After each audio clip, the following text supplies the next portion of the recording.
So in this video, we are going to discuss about the Pascal's triangle. So I think you are familiar with how it looks.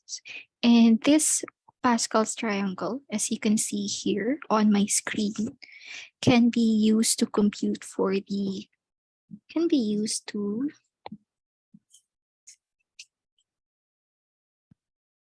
compute for binomial coefficients. So I don't have to repeat this, and you can just refer to the previous videos that I have uploaded. Okay, so you can see here in the first row, so it only contains a 1. And then for the second row, it contains 1 and 1. For the third row, contains 1, 2, 1. For the fourth row, it contains 1, 3, 3, 1, and so on. And you can see that suppose we have x, right? We only have one x. So we have only have one term or variable. So there's only one. And for x plus y, it's 1 and 1, right? Since the coefficient of x would be 1 and the coefficient of y would be 1. So if we can write it down here, so this would be x, and then this would be x and then y, correct? So for x plus y quantity squared, you know that it may be expanded into x squared plus 2xy plus y squared. And you can see that it matches with the Pascal's triangle na values. So this 1, this is the coefficient for x squared, 2 coefficient for xy, and 1 for y squared. Okay, how about for x plus y quantity cube? So that would be x cubed plus 3x squared y plus 3xy squared plus y cubed. Okay, and so on. You can see the pattern in there. Okay, and excuse me. And we can also represent this using this notation, the n taken k, right? Wherein the n refers to the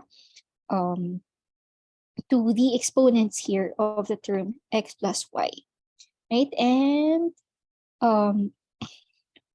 we mentioned earlier that for this is basically the coefficient of x. And for this is for the x and y. And for the third row, this would be x squared plus xy, and then y squared. Okay, so we have already mentioned here what is the relationship between this term and its coefficient. Okay, so let's start with the x plus y, right? So you can treat this as like a one box. You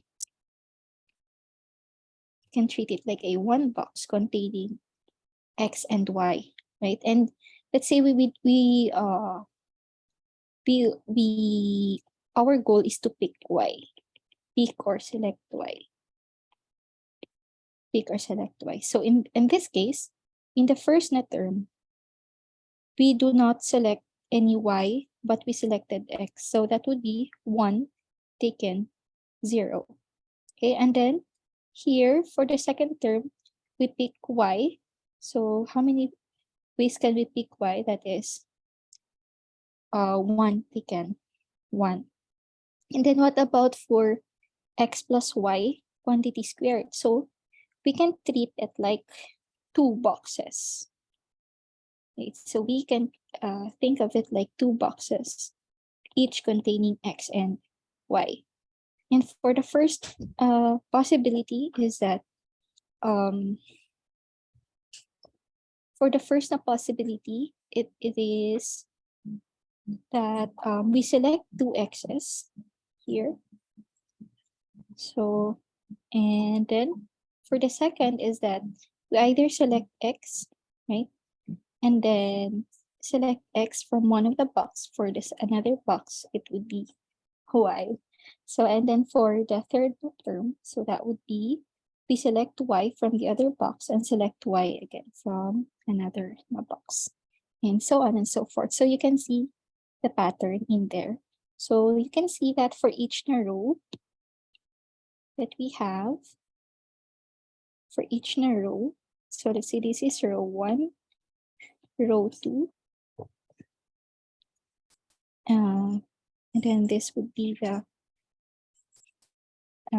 third row, that the k for each row, the k is increasing. So for example, if we have here in the x plus y quantity squared, so we have the k equals 0, then the k equals 1, until k equals 2. Okay, if x plus y quantity cube, that would be 3 taken k equals 0, k equals 1, then k equals 2, then k equals 3. So you can see a pattern here. So what if we have x plus y quantity raised to n? So that would be n taken 0, n taken 1, n taken 2, until n taken n. So that is the pattern that we are seeing in here. Okay, so yeah. So let us move on to the first identity.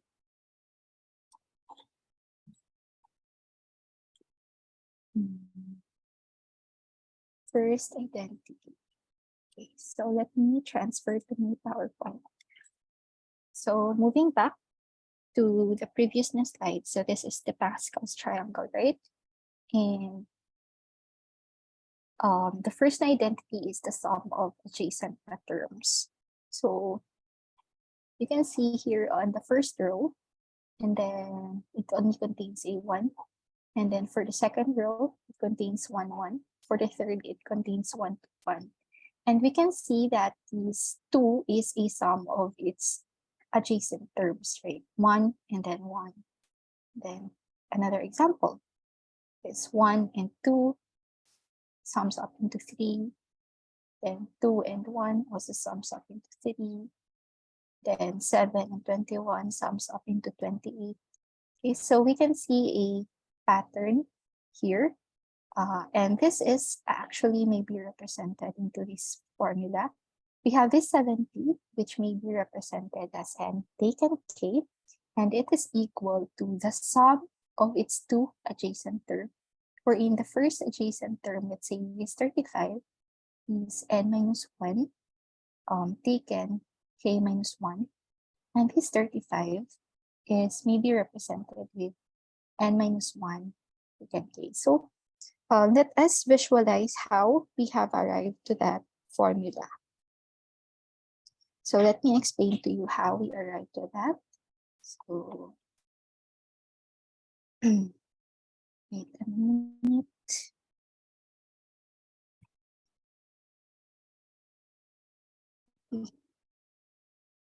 So can you see my screen? And you can see here, let's say, let's start with numbering. So suppose this is on row, say on x plus y quantity squared, x plus y quantity cubed, x plus y quantity raised to 4, x plus y quantity raised to 5, raised to 6, raised to 7, and raised to 8. So what would be the ends here? So this would be, and then this is this. So what would be the ends here? Here the n is 0, right? Here the n is 1. The n here is 2, n is 3, n is 4, n is 5, n is 6, and n is 7. In this case, n is 8. Okay, so this 70, see? So we mentioned earlier that we have this formula, n taken k, right? So we have, this is n taken 0. Or in this case, it's 8 taken 0. Then this would be 8 taken 1, 8 taken 2, 8 taken 3, 8 taken 4, 8 taken 5 until 8 taken 8. Okay, and in the previous na row naman, we have 7 taken 0, 7 taken 1, 7 taken 2, 7 taken 3, 7 taken 4, 7 taken 5, until 7 taken 7. So let's see it here, this sum. So we have the n here for this part. So the n is basically 8, right? And then the k is 4. And we mentioned that its sum is from by 35 and 35, and it's from 7 taken 3, and the n minus 1, that is 7 taken 4. Okay, so you can see that the n, if it's take or subtract 1 to n minus 1, so that would be 7. Subtract 1 to k, that would be 3. And if we, on the other side, if we subtract 1 to 8, so that would be 7. And still the k, that is 4. And you can see the pattern, how we have arrived to that formula. Okay, so again, the n taken k may be alternatively solved by the sum of its adjacent term, in which this adjacent term may be represented by n minus 1 taken k minus 1, and this other term, which may be represented by n minus 1 taken k. Okay? So we have this final formula that you can alternatively use instead of n taken k. So how can we prove this? So consider the set S. And the set S contains 1, 2, 3, 4 until n. So what we want to do is to plan the number of subsets of S with k na elements in two different ways. So the first way to count the number of subsets of S with k elements with a straightforward way is by using the n taken k. Okay, and then the other one is when we are going to use this formula instead. Okay, so how can we prove that?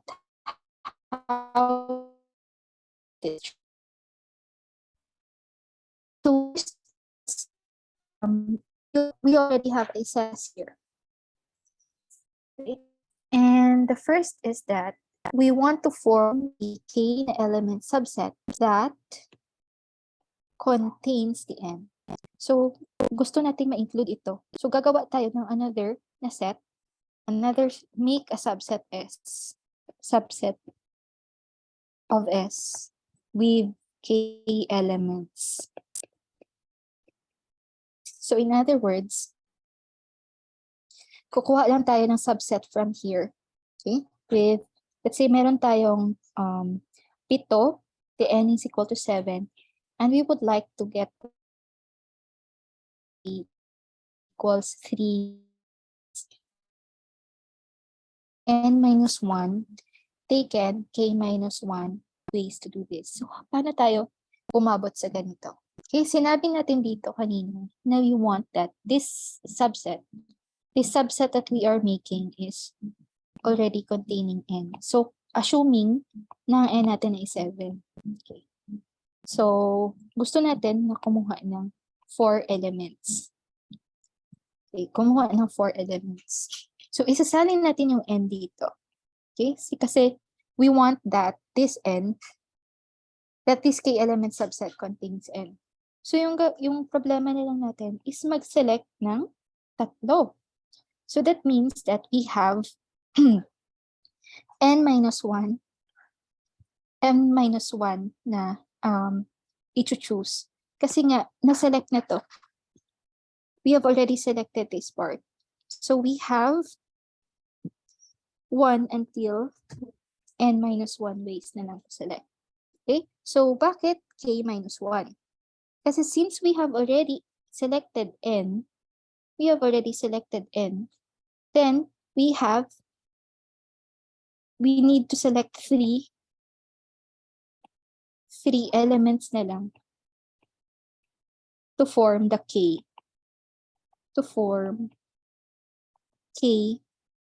Element subset or 4 element subset. Okay, so that would be n minus 1 taken k minus 1. Now, we want to form a k element subset that doesn't contain n. So what would happen? So we basically have k elements. Okay, so we want, again, it's the same example. Suppose we have n equals 7 and we want to select 4 elements. Okay, so this is the subset with k elements.